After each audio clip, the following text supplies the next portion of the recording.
Hello everyone.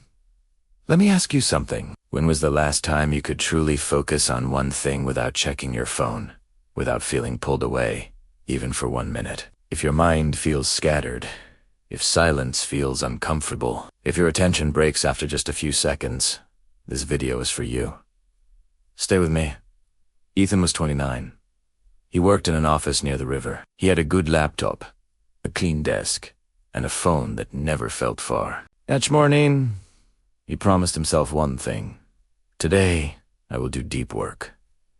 Today, I will finish early. Today, I will feel proud. But his days broke into pieces. He'd open a document. He'd write one sentence. Then his hand would move by itself to the phone, to the screen, to the next small hit of something new. 5 minutes would vanish, then 10, sometimes 30. Ethan hated it, but he also told himself it was normal, because in meetings, he saw the same pattern. Eyes on the table, hands under the desk, a quick glance down, a tiny smile at a message, a quick swipe, then back to work. At night, he tried to read, but the pages felt heavy, silence felt loud, and his mind kept asking, what else is happening? What am I missing? He remembered being a kid. He could build models for hours. He could listen to a long story. He could stay inside one task. Now, even a short paragraph felt like a mountain. And the scary part was this. He didn't feel lazy. Felt poor. So, he decided to stop guessing. He would test his attention and face the truth. On Saturday, Ethan met his old mentor, Mr. Harris, a retired teacher with calm eyes. They sat in a quiet cafe. Mr. Harris placed a short printed text on the table. "Read this," he said slowly. "No rushing." Ethan began. The first lines were fine. Then his foot started tapping. His fingers rubbed the edge of his phone. His eyes stayed on the paper, but his mind kept drifting sideways. Mr. Harris started a timer. He said nothing. At 20 seconds, Ethan swallowed. At 30, he glanced around. At 50, he stopped reading, like he had escaped something. Mr. Harris turned the phone screen toward him. 52 seconds. Ethan stared. Less than a minute. Mr. Harris spoke gently. "This is common now. Not because people are weak, but because the world trains the brain to jump." Ethan asked, "So, what is stealing my focus?" Mr. Harris lifted 2 fingers. 2 big thieves. First, too much information at once. Second, the craving for a quick reward. Ethan felt both words land inside him because both felt true. Mr. Harris pointed at Ethan's laptop. "When you work, how many things are open?" Ethan sighed. Email, a document, chat apps, a browser with many tabs, sometimes a video, sometimes news. Mr. Harris nodded.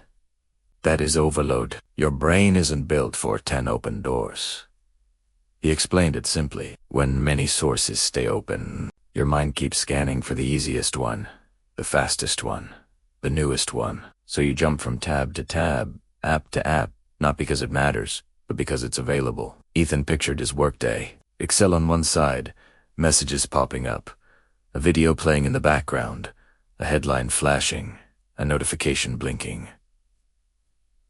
He finally understood why he felt so tired. His mind was running all day but never arriving. Mr. Harris said, "If you want focus, you must reduce choices. Focus loves a narrow path." Ethan nodded slowly. Less open, less noise, less pulling. But Mr. Harris raised his second finger again and said, "The heart of thief is inside you." Mr. Harris said one word, dopamine. He kept it simple. Your brain likes quick rewards. A new message, a short video, a new comment, a small surprise. Each reward feels tiny, but it trains you. It teaches your brain that hard work is slow, but quick content is easy. So, your mind starts to fear boredom. It starts to hate silence. It begins to run away from a single task. Ethan felt it, clearly. Even when his phone was quiet, he still wanted to check it. Not for a reason, just for relief. Mr. Harris asked. Do you notice the urge? The itch? The pull? Ethan nodded. He felt it in his chest, a restless pressure. Good, Mr. Harris said, because noticing is the beginning of control. Now, we train you back. With rules so small, you can't hide behind excuses. Mr. Harris wrote a number on a napkin.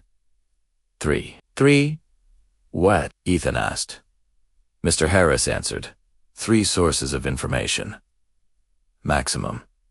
When you work, only 3 things can be open. 1 mind task, 1 tool you truly need, and 1 support if necessary. No extra videos, no endless tabs, no chat window flashing on the side. Ethan almost laughed. It sounded strict. Impossible. Mr. Harris said, strict is sometimes kindness, because too much freedom becomes a cage. He gave Ethan a simple action. Put a sticky note on your screen. 3. Nothing else.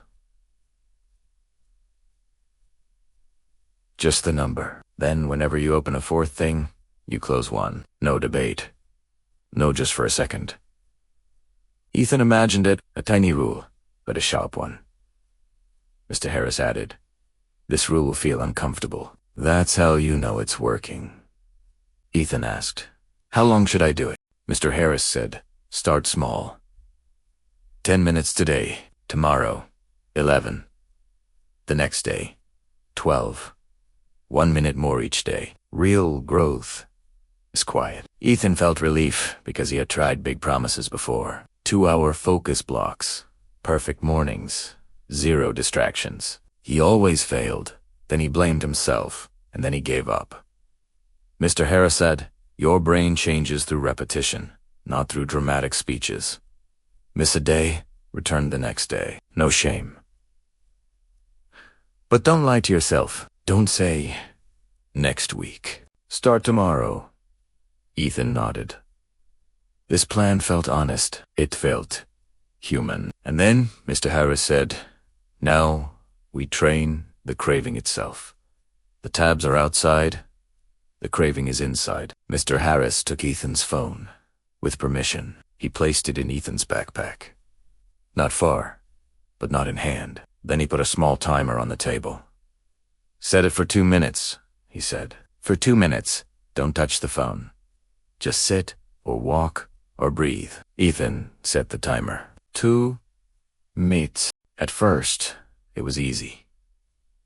Then the urge rose fast. His hand wanted to reach back. His mind offered excuses. Just check one thing. Just one. He stayed.